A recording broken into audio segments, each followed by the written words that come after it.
उत्तर प्रदेश का ये सहारनपुर ज़िला है। तस्वीरें हम आपको दिखा रहे हैं सहारनपुर के महानगर की, जहां पर आज उत्तर प्रदेश की महामहिम राज्यपाल श्रीमती आनंदीबेन पटेल ने 4:30 बजे पाइनवुड स्कूल में आंगनबाड़ी कार्यक्रम में भाग लिया। इसके अंतर्गत 58 आंगनबाड़ी केंद्रों सुविधा संपन्न बनाने हेतु गोद लेने के कार्यक्रम की अध्यक्षता की।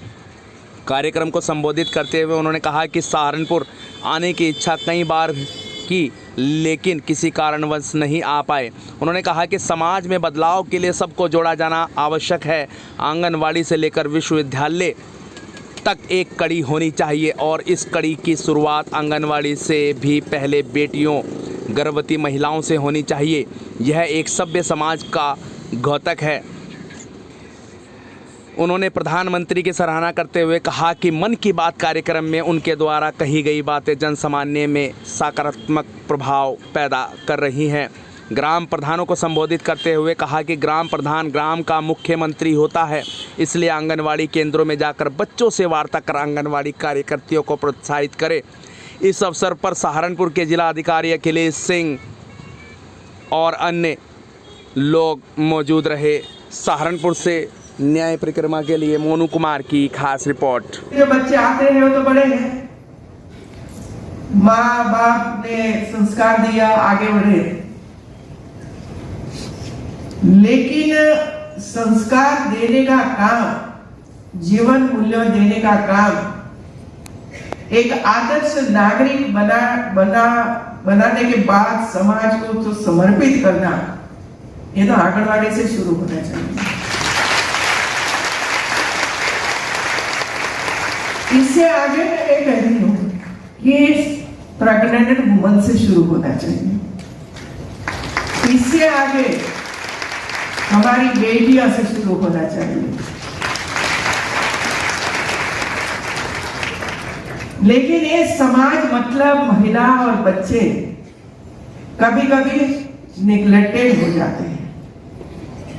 महिलाओं को क्या जरूरत है, बेटियों को क्या जरूरत है, बच्चों को क्या जरूरत है, आंगनवाड़ी में क्या जरूरत है, इसके लिए सोचने की जरूरत है मित्रों। और इसीलिए मैं गुजरात में 10 साल एजुकेशन और महिला बाल कल्याण में काम किया मित्रों, और पूरा बदलाव लाई थी मैं 10 साल में, पूरा बदलाव लाई।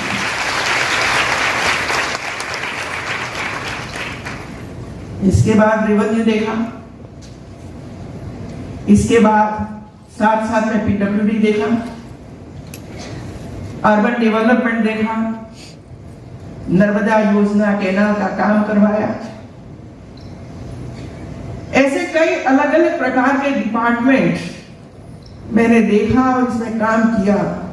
तो इसमें से मुझे ये पता चला कि पीडब्ल्यूडी डिपार्टमेंट भी आंगनवाड़ी के लिए काम कर सकता है, रेवेन्यू डिपार्टमेंट भी एजुकेशन संस्थाओं के लिए काम कर सकता है। लेकिन ये हमारी ब्रॉड सोच नहीं है और डिपार्टमेंट अपने ही डिपार्टमेंट के साथ काम करता है, दूसरे डिपार्टमेंट के साथ उसको कोई लेना देना नहीं। मैं मानती हूं सभी डिपार्टमेंट साथ में मिलकर काम करें। कीमत होगी, वो कीमत में से 50% राज्य सरकार लेगी, तो वो गिनती करके लाते हैं, स्वयं गिनती कर देते हैं कि हम जमीन को इतना कर किया है और इतना पैसा होता है, क्योंकि जमीन की कीमत तय है। तो एक बदलाव की भूमिका में हमें रहना है और फिर आंगनवाड़ी को इसके साथ जोड़ना, वो तो काम हम करते रहे वहां। लेकिन जब मैं ये आई और सब आंगनवाड़ी को देखती रही, कॉलेजों को देखती रही, यूनिवर्सिटी में जाती रही और कुलपतियों को पूछती रही कि करते हो क्या, ये बताइए।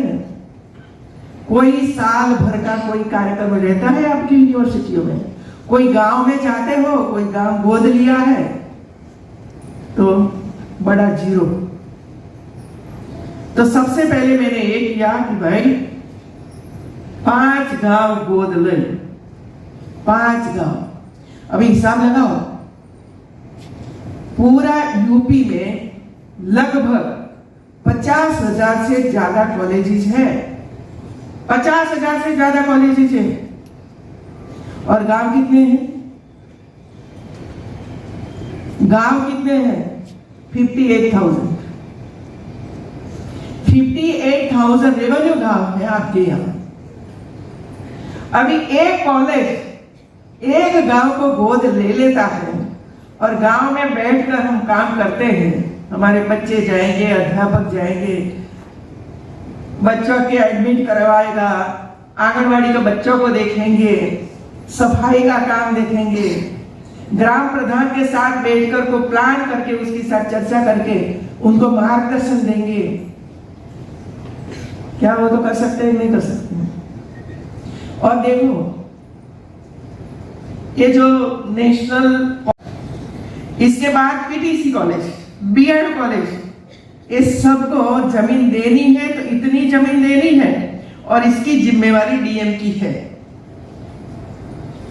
डीएम की, कोई सरकार के पास या शिक्षा मंत्री के पास कोई फाइल नहीं आएगी और 3 महीने में जमीन दे देना है, ऑर्डर कर देना है। फिर पीडब्ल्यूडी डिपार्टमेंट को बुलाकर मैंने कहा कि मैं डिजाइन बनाइए और एक स्कूल के लिए 3 प्रकार की डिजाइन बनाइए और कितने कमरे चाहिए, कंप्यूटर का कमरा चाहिए, गेम्स का चाहिए, टॉयलेट चाहिए, वो चाहिए, सब उनके सामने रखा तो डिजाइन बन गई। एक स्कूल के लिए, प्राइमरी स्कूल के लिए 3 डिजाइन, सेकेंडरी स्कूल के लिए 3 डिजाइन, या केजी से शुरू करके 12वीं कक्षा तक है तो उनकी 3 डिजाइन हो गई। और एजुकेशन डिपार्टमेंट को बोल दिया कि ये 3 में से आपको एक ही टिक करना है कि वो डिजाइन हमें चाहिए। फिर टेंडर निकालो और 1 करोड़ तक की सभी स्कूल एक ही साल में पूरी होनी चाहिए, जिसकी वजह से नेक्स्ट ईयर हमारे बच्चे स्कूल में एडमिट हो और वहां अच्छी स्कूल में पढ़े। क्या जरूरत है भाई कि 1 एकड़ जमीन देना है और मंत्री तक फाइल पहुंचे?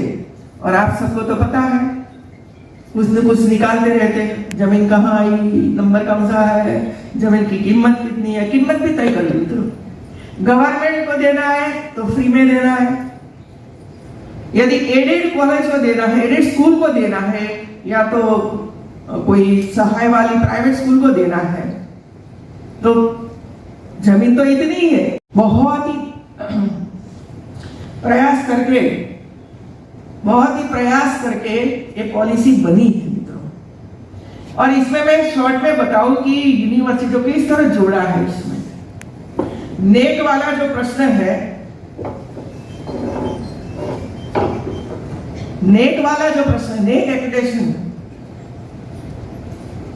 वो लाना है यूनिवर्सिटियों में, पारदर्शिता भी लाना है, गुणात्मक परिवर्तन भी लाना है, बच्चों में संस्कार भी देना है और बच्चों में जो ताकत रहेगी, जो क्वालिटी है, जो वो सोचते हैं कि मुझे इसमें आगे बढ़ना है, वो सबको मिलाकर उसको काम करना है। और ये करने के लिए नेक एक्रेडिटेशन हो रहा है, सालों से, लेकिन कोई करता नहीं, क्योंकि इसमें बड़ी दिक्कत होती है, काम करना पड़ता है, डाटा कलेक्ट करना पड़ता है, सब कुछ करना पड़ता है। ये काम हम लोगों ने शुरू करवाया, तब पता चला कि इसमें 250 अंक ऐसे हैं जो आप सोशल वर्क करोगे तो ही अंक मिलेंगे, बाकी अंक ही नहीं मिलेंगे। यदि आपने गांव गोद लिया और इसमें इतना इतना काम किया, वर वधू जाकर बैठ जाते हैं।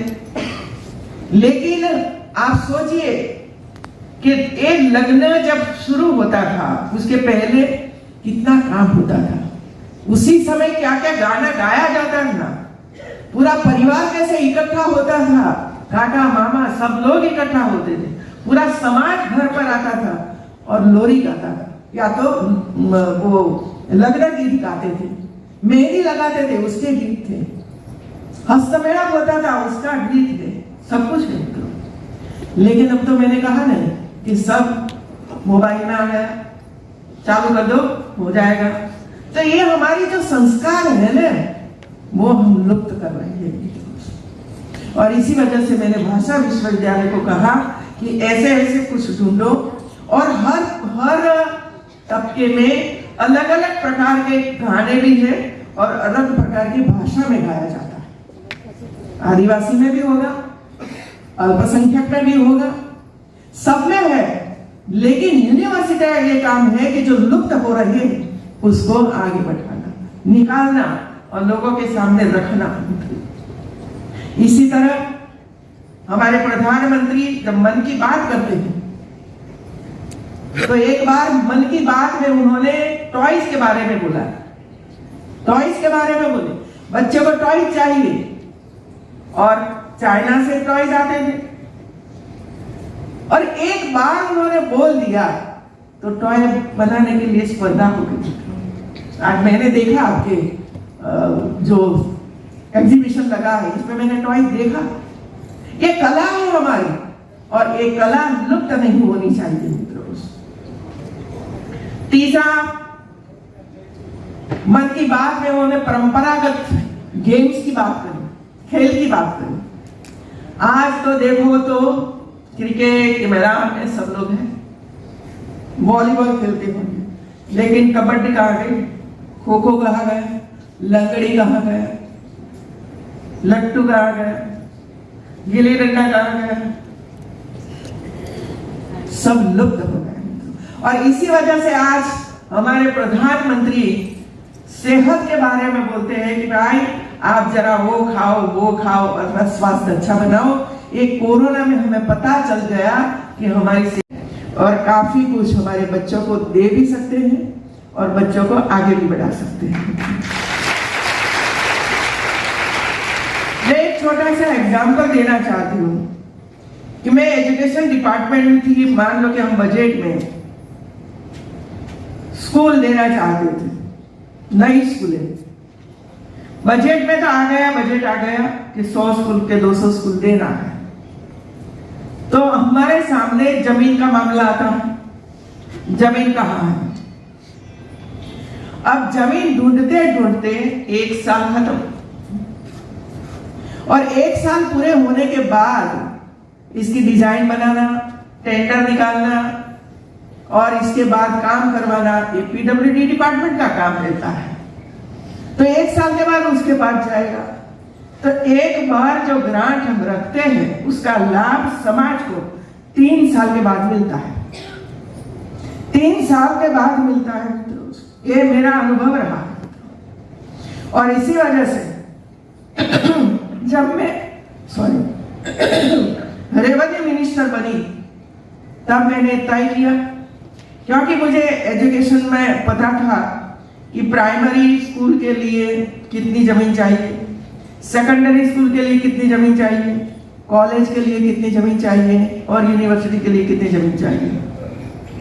तो मैंने इसमें इतना बदलाव कर दिया कि जमीन आपको 5 मार्क्स मिलेगा, 5 अंक मिलेगा। यदि आप कुछ बच्चों के लिए कुछ काम करते हो, कोई प्रोजेक्ट बनाते हो, और प्रोजेक्ट ऐसा है कि जो किसान को इसकी सहाय मिलती है, तो आपको और अंक मिलेंगे इसमें से। लेकिन ये पता ही नहीं था कि सोशल वर्क करना क्या है। तो धीरे धीरे करके चर्चाएं करते करते इसमें हम लोगों ने यूनिवर्सिटी को आगे बढ़ाया। परसों या कल हम लोगों ने यूनिवर्सिटी का नेक एक्रेडिटेशन के लिए 2-2.5 घंटा हमने प्रेजेंटेशन करवाया। मैं खुद बैठी थी इसमें।